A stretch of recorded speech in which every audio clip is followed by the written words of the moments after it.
सभी साथियों का आज के सेशन में हार्दिक स्वागत अभिनंदन।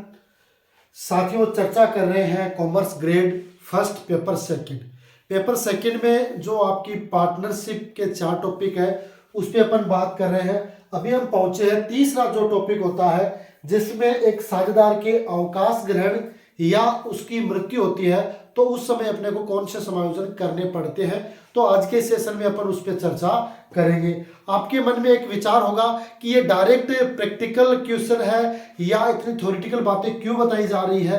साथियों, मैं एक बात बता दूं आपको कि कॉमर्स है वो अकाउंटेंसी में जो टॉपिक जितने भी जो दे रखे उनको हमें पहले थोड़ा सा डिस्क्रिप्टिव पढ़ना पड़ेगा, क्योंकि हम अनुमान नहीं लगा सकते कि कहाँ से प्रश्न बन सकता है। क्योंकि इसमें यह नहीं होता है कि भाई कौन राजा कहाँ कब बना था, किसके साथ युद्ध हुआ था, कब वह गद्दी पर बैठा, उसके पुत्र कौन थे, यानी कौन सी उसने लड़ाई लड़ी, वो प्रश्न इसमें नहीं आते।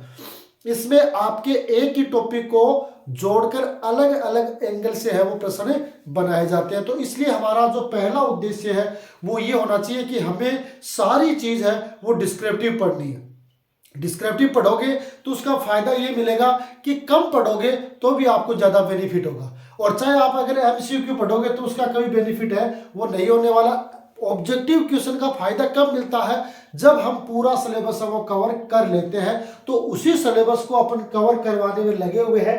निश्चित रूप से जो टॉपिक आपके एग्जाम में दे रखे हैं उसको हम क्लियर करते हुए आगे बढ़ रहे हैं। तो आज के सेशन को स्टार्ट करो उससे पहले मेरा सभी साथियों से अनुरोध है कि जो भी साथी पहली बार हमारे साथ जुड़ रहे हैं एक बार चैनल को सब्सक्राइब कर लें और साथ में आज के सेशन को शेयर कर दें ताकि और भी साथी वो हमारे साथ जुड़े और उनको भी आज के सेशन का फायदा मिल सके। तो आज के सेशन को स्टार्ट करें और चर्चा करेंगे कल जहां अपन ने बात छोड़ी थी, क्योंकि कल लास्ट में अपन ने देखा था कि भाई फायदे के अनुपात और त्याग के अनुपात में क्या अंतर होता है, कब ज्ञात किया जाता है ना, क्यों ज्ञात किया जाता है ना, संपत्तियों और दायित्वों का क्या पुनर्निर्धारण और पुनर्मूल्यांकन होता है। उन तमाम बातों या टॉपिक पर अपन ने बात की थी। आज की सेशन को अपन आगे बढ़ाएंगे और जानेंगे कुछ और महत्वपूर्ण जानकारियां। अब आज के सेशन में अपन सबसे पहले बात करेंगे है ना ख्याति के लेखांकन के व्यवहार, है ना। गुडविल है इसका जो ट्रीटमेंट है वो हमेशा करना पड़ता है, चाहे साझेदार अवकाश ग्रहण करे या साझेदार की मृत्यु हो या साझेदार नया प्रवेश करे, हमें ख्याति का मूल्यांकन करना पड़ेगा, ख्याति का लेखांकन वो करना पड़ेगा। तो इसके कुछ लेखा मानक है, साथ में ख्याति का, क्योंकि ख्याति मैंने आपको 2 तरीके से बताई थी कि एक तो ख्याति होती है क्रय की गई ख्याति और एक स्व अर्जित ख्याति है। हमेशा ध्यान रखना जो आपकी क्रय की गई ख्याति है उसको ही खातों में दिखाया जाता है, स्व अर्जित ख्याति को खातों में शो नहीं किया जाता है। इस बात का आप विशेष ध्यान रखोगे। तो ख्याति का लेखांकन व्यवहार, अकाउंटिंग ट्रीटमेंट ऑफ गुडविल, है ना। अब इसमें क्या आता है अकाउंटिंग ट्रीटमेंट ऑफ गुडविल, उसमें देखो लेखा मानक 26 या न्यू अकाउंटिंग स्टैंडर्ड 38, है ना। ये दो है आपकी अकाउंटिंग स्टैंडर्ड 26 या न्यू अकाउंटिंग स्टैंडर्ड 38 के अनुसार केवल जो क्रय की गई ख्याति है ना उसी को पुस्तकों में दिखाया जाता है, अर्थात जिसके लिए अपन ने नगद प्रतिफल चुकाया गया है ना, नगद प्रतिफल हमने जिसके लिए चुकाया है उसको अपने को खातों में शो करना होता है ना। स्व अर्जित है ना, उनका लेखा खातों में नहीं होता है। जो आपने स्व अर्जित किया, आपने अर्जित की है उसका लेखा खातों में नहीं होता। अतः किसी साझेदार के अवकाश ग्रहण करने पर मृत्यु के समय ख्याति का समायोजन पूंजी खाते के माध्यम से किया जाता है ना। अगर कोई साझेदार अवकाश ग्रहण करता है और या उसकी मृत्यु होती है तो उस समय ख्याति का समायोजन कौन से खाते के माध्यम से होता है, पूंजी खाते के माध्यम से होता है। यह पता चल गया कि भाई साझेदार अवकाश ग्रहण करेगा या साझेदार की मृत्यु होगी तो उस समय उस ख्याति का जो समायोजन है वो आपके पार्टनर कैपिटल अकाउंट के द्वारा करना है ना। इसके लिए ख्याति खाता है पुस्तकों में नहीं खोला जाता है। यह बात अपने को पता होगी ना कि जब साझेदार अवकाश ग्रहण करेगा या साझेदार की मृत्यु होगी तो वहां पर है ना, वहां पर अपने को क्या करना है, साझेदार की जो ख्याति है उसका समायोजन पूंजी खाते के आधार पर करना है। नया ख्याति खाता, न्यू गुडविल अकाउंट अपने को ओपन नहीं करना है ना। इस संबंध में कुछ लेखांकन प्रविष्टियां भी है जिसको अपन जानेंगे, उन पे चर्चा करेंगे। ठीक है, यहां तक बात क्लियर हो गई है तो एक बार आप थम्स अप का जो निशान है वो एक बार भेज दें फटाफट, ताकि हमें लगे कि भाई जो चीज हम आपको बता रहे हैं वो सारी चीज है वो आपको क्लियर समझ में आ रही है। देखो ये कॉमर्स रिलेटेड, और आपको इस कॉमर्स रिलेटेड चैनल पर कॉमर्स से रिलेटेड लेटेस्ट अपडेट और साथ में आपके पाठ्यक्रम की जानकारियां है वो इस ऑनलाइन प्लेटफॉर्म के माध्यम से शेयर की जा रही है। तो लगातार हमारे साथ जुड़ते रहे और इस ऑनलाइन प्लेटफॉर्म, इस ऑनलाइन मंच पे आप फायदा उठाते रहे। ठीक है, बढ़े आगे। आगे देखेंगे, देखो आगे क्या आता है। नंबर 1, यदि ख्याति खाता विद्यमान हो तो उसे अपलिखित करने पर, सबसे पहले तो अपने को यह ध्यान रखना है कि अगर ख्याति खाता पहले से खुला हुआ है तो उसको बंद करना है। तो बंद करेंगे तो ऑल पार्टनर कैपिटल अकाउंट या टू गुडविल, ये आएगा ऑल प्रॉफिट रेशियो, है ना। ये किस में बटेगा आपका, किस में बटेगा, पुराने अनुपात में बट जाएगा। ठीक है, फिर जो अवकाश ग्रहण या जिस साझेदार की मृत्यु होगी उसके ख्याति का जो हिस्सा है वो आपको फायदे के अनुपात में, यानी गेनिंग रेशियो में या फायदे के अनुपात में जो साझेदार प्राप्त कर रहा है उसको बांटना, है ना। तो यहां पर एंट्री क्या होगी, रिमेनिंग पार्टनर कैपिटल अकाउंट या टू रिटायरिंग या डिजीज पार्टनर कैपिटल, जिसकी डेथ हो रही है या जो अवकाश ग्रहण कर रहा है उसकी पार्टनरशिप कैपिटल अकाउंट को क्रेडिट कर देंगे और रिमेनिंग पार्टनर कैपिटल अकाउंट को डेबिट कर देंगे। तो ये दो प्रविष्टि अपने को ध्यान में रखनी है, कौन सा डेबिट होता है कौन सा क्रेडिट होता है, कौन से रेशियो का अपने को यहाँ पर प्रयोग करना है, वो सारी चीज अपने को पता होनी चाहिए, है ना। क्योंकि एग्जाम में कहीं बाहर से प्रश्न नहीं आता, कोई विदेश से प्रश्न नहीं मंगवाया जाता, आपकी जो बुक्स है उसी में से मंगाया जाता है। अब सबका देखो पढ़ने का तरीका अलग अलग होता है ना, हर व्यक्ति है उसका स्टैंडर्ड अलग है, हर व्यक्ति की टेक्निक अलग है। कुछ को थ्योरेटिकल चीजें वो जल्दी याद होती है, कुछ को प्रैक्टिकल जल्दी समझ में आते हैं, कुछ को दोनों यानी ऑलराउंडर होते हैं, प्रैक्टिकल और थ्योरी में कहीं कोई दिक्कत नहीं है ना। तो इसलिए अपने को जो थ्योरेटिकल चीज है उनको प्रैक्टिकल के आधार पर तैयार करना पड़ेगा, ताकि एग्जाम में अगर कोई क्वेश्चन पूछ लिया जाए तो वहां से अपन अपने आईक्यू के आधार पर उसका जवाब दे सके। क्योंकि बहुत सारे ऐसे क्वेश्चन होते हैं जो अगर अपन ने डिस्क्रिप्टिव मैटर पढ़ रखा तो उसमें अपन दिमाग लगा के भी उसका आंसर दे सकते हैं, और जो इस जगह से आगे निकलते हैं उन्हीं का एग्जाम में सिलेक्शन भी होता है। ठीक है, रटे रटाए क्वेश्चनों में तो कंफ्यूज और होते हैं कि ये होगा या ये होगा या ये होगा, लेकिन अगर आपने दिमाग के माध्यम से जो चीज पढ़ी है समझी है उसका आंसर आप इजीली दे सकते हो। ठीक है, आगे देखते हैं। देखो एक एग्जांपल दे रखा है कि ए बी सी एक फर्म में साझेदार है, सी है वो अवकाश ग्रहण करने पर फर्म की ख्याति का मूल्यांकन 60,000 पर निश्चित किया गया, है ना। सी जब अवकाश ग्रहण करेगा तो फर्म की ख्याति का मूल्य है 60,000 निश्चित किया गया। ए और बी भविष्य में 3:2 के अनुपात में लाभ विभाजन करेंगे। पुस्तकों में ख्याति 36,000 पर दिखाई हुई है। ख्याति के लिए आवश्यक जनरल प्रविष्टि आपको करनी है ना। ख्याति के लिए आपको आवश्यक जनरल प्रविष्टि करनी है। तो सबसे पहले तो अपने को ध्यान में रखना है कि जो पहले ख्याति खाता खुला हुआ है उसको बंद करना है। ये मैंने एंट्री बताई है, ऑल पार्टनर कैपिटल अकाउंट या टू गुडविल। तो सबसे पहले जो ख्याति खाता खुला हुआ उसको अपन क्या करेंगे, बंद करेंगे।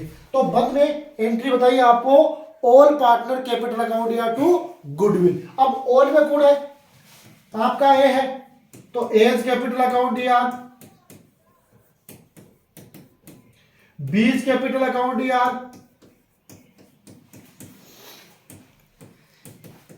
और सीज कैपिटल अकाउंट या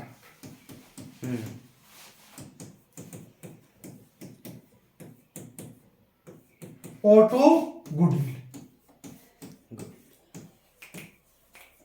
ये होगी। अब देखो 36,000 है, 36,000 को ए बी सी है वो बराबर में बांट रहे हैं, तो 1/2 1/2 1/2 है ना, यानी आधा आधा हो गया। लेकिन 3 पार्टनर है तो तीनों का अनुपात क्या रहेगा, 1:1:1, यानी प्रत्येक का हिस्सा कितना होगा 1/3। तो 36,000 में 3 का भाग देंगे तो इसके हिस्से में आ गए 12,000, इसके हिस्से में 12,000, इसके हिस्से में 12,000 और टोटल हो गया आपके 36,000, है ना। सबसे पहले अपन ने क्या किया, इस गुडविल को जो ख्याति खाता पहले से खुला हुआ है उसको अपन ने क्या किया है, राइट ऑफ किया है। और राइट ऑफ करने के लिए ये प्रविष्टि अपने को करनी होती है, ठीक है। ये प्रविष्टि हो गई, एक प्रविष्टि में डाउट नहीं है।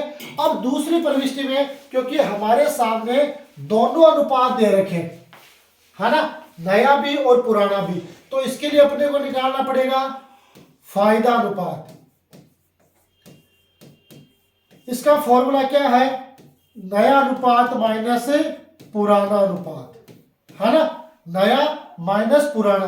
अब नया कितना है, पहले मान लो यहाँ पे अवकाश सी ग्रहण कर रहा है तो पहले हो जाएगा ए का फायदा, तो ए का नया अनुपात है 3/5 और पुराना कितना है 1/3। लघुत्तम कितना आ गया 15, 5 का भाग 15 में 3 और ये 3 3 9, ये भाग दिया आपने कितना 3 का भाग 15 में 5 और 5 एकम 5, तो ये कितने आ गए 4/15। उसी तरीके से बी, अब बी का नया अनुपात है 2/5 और पुराना है 1/3। लघुत्तम कितने आ गए 15, 15 5 का भाग 15 में 3, 3 दूनी 6, 3 का भाग 15 में 5, 5 एकम 5, तो 1/15। यानी इनका फायदा अनुपात क्या आ गया 1:4 है, वो इनका फायदा अनुपात है वो आ गया, ठीक है। अब यहां पर क्योंकि फायदा किसको मिल रहा है, ए और बी को मिल रहा है, और जा कौन रहा है, जा कौन रहा है, जा रहा है सी। तो सी की ख्याति कितनी है, तो सी की ख्याति, क्योंकि जो जा रहा है उसका हिस्सा ही तो शेष साझेदार है, वो फायदा अनुपात में बांटेंगे। तो सी यानी ख्याति कितने की है 60,000 की है, और सी का हिस्सा कितना है 1/3, तो कितने आ गए 20,000। अब इस 20,000 की राशि को ए और बी है वो बांट लेंगे, तो अब इनकी एंट्री क्या हो जाएगी, इसको बांटेंगे तो इसकी एंट्री क्या करेंगे कि भाई ए और बी बांटेंगे, तो एंट्री हो गया आपकी A's capital account D R,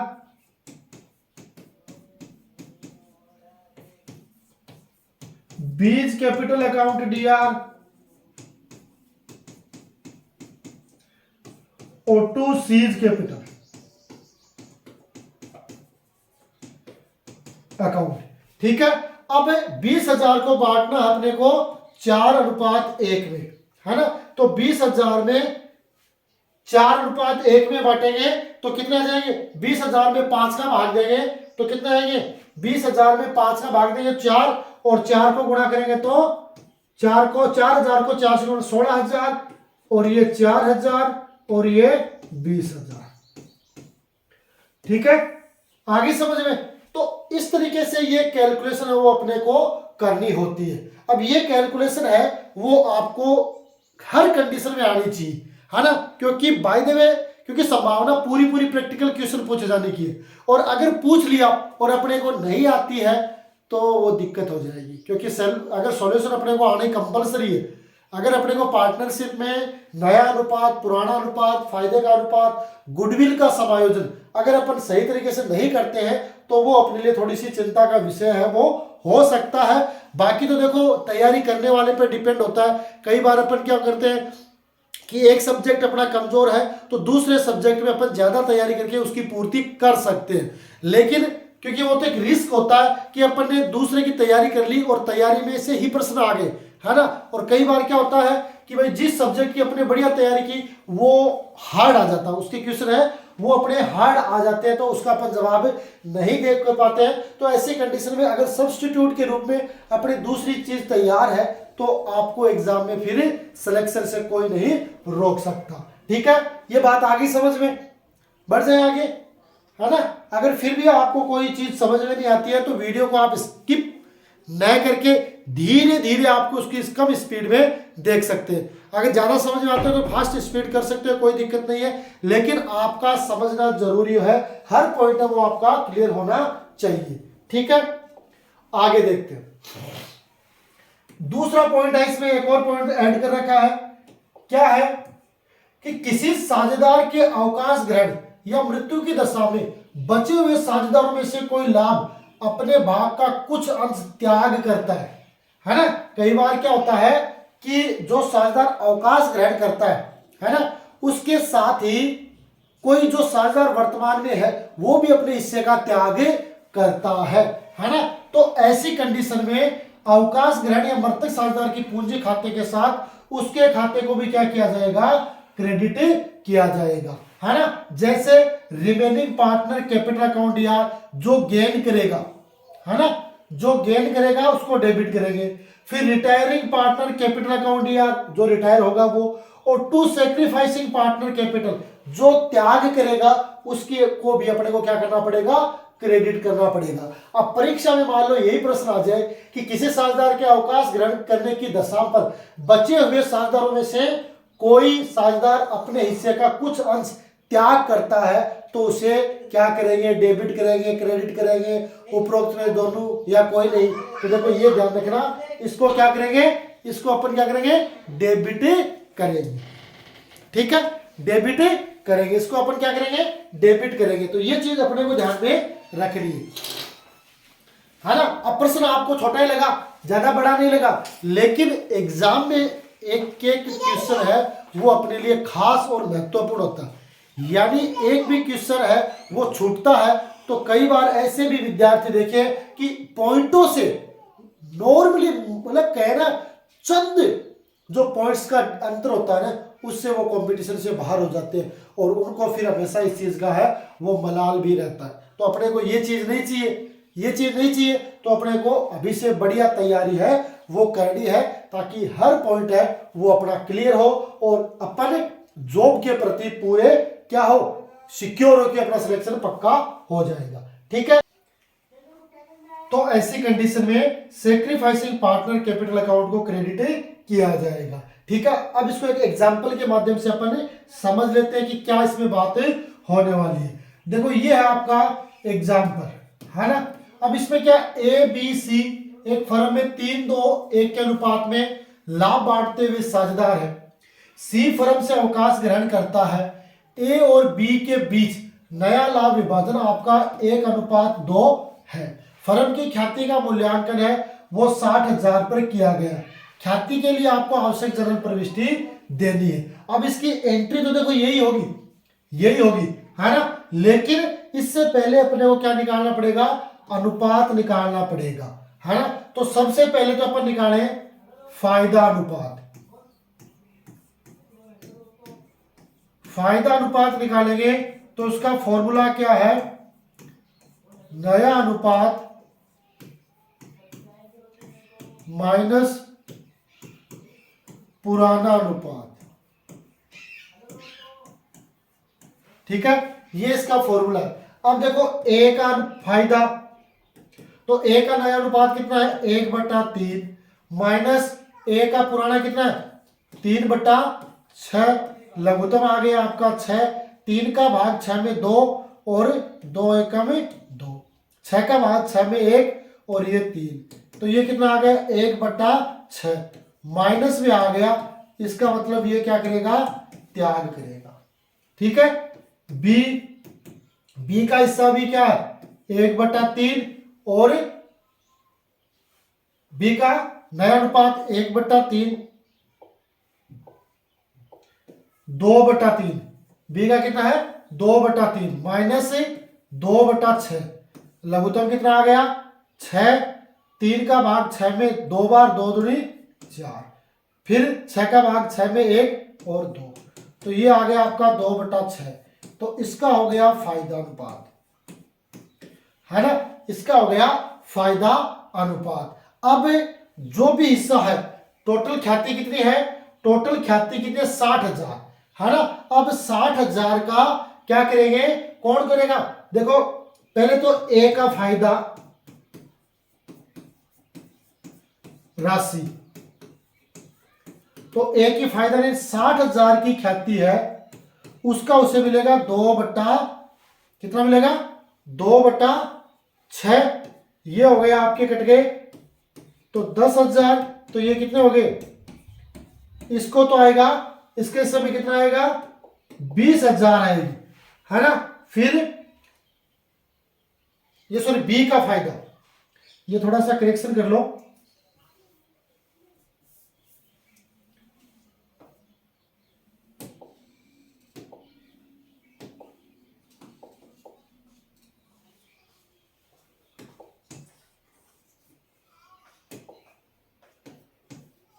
B का फायदा और फिर ए का त्याग,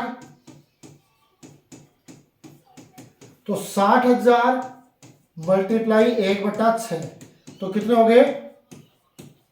10,000। फिर सी का त्याग 60,000 मल्टीप्लाई कितना है? 1/6, तो 10,000। इसका मतलब क्या हो गया कि ए और सी तो त्याग करेंगे, यानी सी को तो देना ही पड़ेगा अपना हिस्सा, क्योंकि वो तो साझेदारी से अवकाश ग्रहण कर रहा है, और ए भी त्याग कर रहा है 10,000 रुपए। अब बी को फायदा हो रहा है, तो यहां पर जो प्रविष्टि बनेगी वो क्या प्रविष्टि होगी? यहां पर प्रविष्टि होगी बीज कैपिटल अकाउंट डीआर, कितने? 20,000 टू एज कैपिटल, ए कितना कर रहा है? 10,000, और टू सीज कैपिटल 10,000। ठीक है ना। तो क्या एंट्री होगी? फायदा अनुपात ये इस तरीके से कैलकुलेट कर लिया, और एंट्री होगी, तो यहां पर एक नई चीज क्या होगी कि ए साझेदारी में रह रहा है और फिर भी वो त्याग कर रहा है अपना हिस्सा, क्योंकि भाई सी तो रिटायर हो रहा है, अवकाश ग्रहण कर रहा है, तो सी को तो अपना ख्याति का हिस्सा मिलेगा, तो वो उनको इससे के फायदे के अनुपात में वो मिलेंगे। लेकिन ए है वो यहाँ पर लेके नहीं, त्याग कर रहा है। तो एक विशेष चीज है वो आपके इस सवाल में ये देखने को मिल सकती है कि अगर इस तरीके की कोई कंडीशन होती है तो वहां पर ये परिस्थितियां वहां पर लागू हो जाती है। ठीक है, समझ गए सारी बात? बढ़े आगे, आगे देखिए। इसके बाद एक आता है आपका गुप्त ख्याति, गुप्त ख्याति का लेखा। इसका डायरेक्ट एक एग्जांपल दे रखा है, उस एग्जांपल के माध्यम से आप समझ सकते हो कि एबीसी एक फर्म में लाभों को 3-2-3 के अनुपात में बांटते हुए साझेदार है। सी अवकाश ग्रहण करता है। सी के पूंजी खाते का शेष सभी समायोजनों के बाद 1,20,000 रुपए, और ए बी ने उससे पूर्ण भुगतान में 1.5 लाख देने का निर्णय किया गया है। ख्याति के व्यवहार के लिए आपको आवश्यक जनरल प्रविष्टि है वो देनी है, ख्याति के व्यवहार के लिए। तो यहां पर आपकी हिडन गुडविल कितनी आएगी? गुप्त ख्याति तो 1.5 लाख देने को तैयार है, और समायोजन हुआ 1,20 पे, तो कितनी आ गई? 30,000 है वो आपकी ख्याति की राशि होगी। कितनी होगी? 30,000, है ना।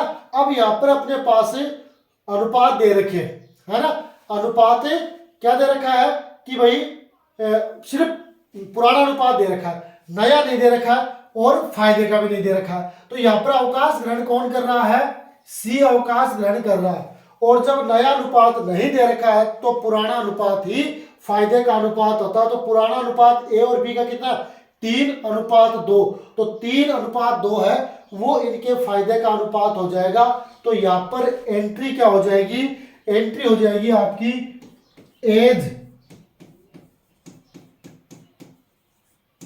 Capital account DR, A's capital account DR, B's capital account DR to C's capital. A is capital account ER, B is capital account ER to C is capital. अब राशि कितनी है 30,000। 30,000 को 3 और 2 में बांट देंगे तो 30,000 में 5 का भाग देंगे तो 6, 6,006 को 3 से गुणा करेंगे तो 18,000 और 6,000 को 3 से गुणा करेंगे तो 12,000 और ये टोटल हो जाएगा 30,000। ठीक है, तो अगर हिडन गुडविल दे रखी है तो उसका समायोजन अपने को इस तरीके से करना होता है ताकि हर चीज है वो क्लियर हो और साथ में जो समझने वाला है उसको भी आसानी से वो सारी चीज है वो समझ में आ सके। ठीक है, ओके है, बढ़े आगे। आगे देखो, संपत्तियों का पुनर्मूल्यांकन और दायित्वों का पुनर्निर्धारण। जब साझेदार चाहे अवकाश ग्रहण करे, चाहे साझेदार की मृत्यु हो, चाहे साझेदार नया प्रवेश करे, तीनों ही कंडीशन में संपत्तियों का पुनर्मूल्यांकन किया जाएगा और दायित्वों का पुनर्निर्धारण किया जाएगा। तो संपत्ति और दायित्वों का पुनर्मूल्यांकन और पुनर्निर्धारण की प्रविष्टियां वही रहेंगी जो मैंने पिछले सेशन में बताई थी, जो चैप्टर नंबर 2 था उसी में, कि संपत्तियों में वृद्धि होती है तो डेबिट करते हैं और संपत्तियों में कमी होती है तो क्रेडिट करते हैं। वृद्धि होगी तो सन्ड्री असेट्स अकाउंट या टू रियलाइजेशन, कमी होगी तो रियलाइजेशन अकाउंट रिवैल्यूएशन अकाउंट या टू सन्ड्री असेट्स। रिवैल्यूएशन होगा, रियलाइजेशन फर्म के समापन पे होता है ना। दायित्वों में वृद्धि होगी तो रिवैल्यूएशन अकाउंट या टू सन्ड्री लायबिलिटीज, कमी होगी तो सन्ड्री लायबिलिटीज अकाउंट या टू रियलाइजेशन, है ना। तो ये चीज अपने को ध्यान में रखना। तो देखो, और बाद में लाभ और या हानि, संपत्तियों का पुनर्मूल्यांकन पर लाभ होता है तो लाभ होने पर एंट्री होगी रिवैल्यूएशन अकाउंट या to all partner capital old profit sharing ratio. यह प्रश्न बहुत बार पूछा जाता है कि एक फर्म का या एक फर्म से साझेदार का अवकाश ग्रहण होता है तो अवकाश ग्रहण के समय संपत्ति और दायित्वों का पुनर्मूल्यांकन किया जाता है तो जो लाभ होता है वो किस अनुपात में बांटा जाता है, वो ध्यान रखना, पुराने अनुपात में बांटा जाता है। और अगर हानि होगी तो ऑल पार्टनर कैपिटल अकाउंट या टू रिवैल्यूएशन अकाउंट है वो इसकी एंट्री हो जाएगी। तो एंट्रियों में किसी प्रकार का कोई डाउट नहीं होना चाहिए, सेम है, सिर्फ इसमें ऑल पार्टनर आ गया है। ठीक है, उसके बाद सेकंड की क्या बात आती है, जब पुनर्मूल्यांकित मूल्य पुस्तकों में नहीं दिखाया जाता है तो इसकी चर्चा भी अपन ने कर चुके हैं कि अगर संपत्ति और दायित्वों का पुनर्मूल्यांकन और पुनर्निर्धारण किया जाता है लेकिन फर्म यह फैसला करती है कि खातों में उनको पुनर्मूल्यांकित मूल्य पर नहीं दिखाना है तो वहां पर एक नया अकाउंट खुलेगा और उसे अपन कहेंगे मेमोरेंडम रिवैल्यूएशन अकाउंट। तो उसी को दोबारा मैं याद करते हुए आपको बता रहा हूं कि संपत्ति और दायित्वों को पुराने मूल्य पर ही दिखाना हो तो इस विधि को समानार्थ पुनर्मूल्यांकन विधि भी कहते हैं, यानी मेमोरेंडम रिवैल्यूएशन अकाउंट भी कहते हैं। प्रथम भाग पुनर्मूल्यांकित खाते की भांति ही बनता है। पहला भाग है, क्योंकि इसमें 2 भाग है, मैंने आपको बताए थे। प्रथम भाग है वो पुनर्मूल्यांकन खाते की तरह ही बनते हैं। इसमें लाभ हानि को द्वितीय भाग में पुराने साझेदारों में उसके पुराने अनुपात में बांटने की प्रविष्टि कर उसी राशि को विपरीत प्रविष्टि में शेष साझेदारों में ये राशि नए अनुपात में बांटी जाती है ना। रिवैल्यूएशन का जो पहला भाग है वो सेम ही बनेगा, लेकिन रिवैल्यूएशन का जो शेष है ना उसको क्या करते हैं, सेकंड पार्ट में ट्रांसफर करते हैं। उस शेष को पहले पुराने साझेदारों के मध्य पुराने अनुपात में बांटेंगे और फिर उसी को जो शेष साझेदार रिमेनिंग पार्टनर है उनके मध्य नए अनुपात में बांटने कर ये द्वितीय भाग की प्रक्रिया करके उस खाते को बंद कर दिया जाता है। ठीक है, प्रथम भाग के लिए कोई प्रविष्टि नहीं बनाई जाती है, द्वितीय भाग के लिए प्रविष्टियां होती हैं और वो प्रविष्टियां आपकी ये क्या है कि पुनर्मूल्यांकन पर लाभ का विभाजन द्वितीय भाग में करने पर, पुनर्मूल्यांकन का लाभ का विभाजन द्वितीय भाग में करने पर मेमोरेंडम रिवैल्यूएशन अकाउंट या टू ओल्ड पार्टनर कैपिटल। ठीक है, और फिर दूसरी हो जाएगी इसकी हानि की विपरीत, है ना। क्या होगी, ये तो लाभ होने पर है, लाभ होगा तो मेमोरेंडम रिवैल्यूएशन अकाउंट या टू ओल्ड पार्टनर कैपिटल, और अगर हानि होती है तो ओल्ड पार्टनर कैपिटल अकाउंट या टू मेमोरेंडम रिवैल्यूएशन है इसकी प्रविष्टि हो जाती है। ठीक है, इसके बाद जो सेकंड प्रविष्टि है जो लाभ की है ना, सेकंड प्रविष्टि में चाहे लाभ हो चाहे हानि हो, अगर लाभ होता है तो उसके लिए यह प्रविष्टि होगी रिमेनिंग पार्टनर कैपिटल अकाउंट या to memorandum revaluation new profit sharing ratio, है ना, ये नए अनुपात में बांटी जाती है। और अगर हानि होती है तो इसकी विपरीत प्रविष्टि हो जाएगी memorandum revaluation account DR to remaining partner capital. ठीक है, समझ गए मेरी बात सारी। तो ये कुछ प्रविष्टियां हैं जो आपके एग्जाम के लिए उपयोगी हो सकती है। मेरा तो ये मानना है कि पार्टनरशिप जो पूरा जो टॉपिक दे रखा है वो चाहे कोई भी कंपटीशन एग्जाम हो, चाहे आपकी यूजीसी नेट की हो, फर्स्ट ग्रेड की हो, जूनियर अकाउंटेंट की हो, लेखा सहायक की हो, इसके अलावा जो आपके डेयरी में या यूँ कहे सोसाइटी जो कोऑपरेटिव बैंक है उसमें अकाउंटेंट की भर्ती है, उन तमाम एग्जाम के लिए आज का सेशन है बड़ा ही फायदेमंद होने वाला है। इसलिए आप इसको बिल्कुल भी स्किप नहीं करना, पूरा सेशन आपको देखना है ताकि हर चीज़ समझ में आ जाए। आज के सेशन में अपन ने निश्चित रूप से कुछ इंपॉर्टेंट पॉइंट पर चर्चा की है और ये आपके एग्जाम के लिए फायदेमंद रहेगी। ऐसा आपको लगता है तो आज के सेशन को लाइक कर दें, चैनल को सब्सक्राइब जरूर कर लें और साथ में बेल आइकन दबा दें और आज के सेशन को शेयर कर दें अपने साथियों के साथ, ताकि इस तरीके की जो इन्फॉर्मेटिव सूचनाएं हैं वो आपको घर बैठे मिल सके, बढ़िया तैयारी कर सके। इसी आशा और विश्वास के साथ आज के सेशन में इतना ही, मिलेंगे अगले सेशन में, तब तक के लिए गुड बाय, जय हिंद।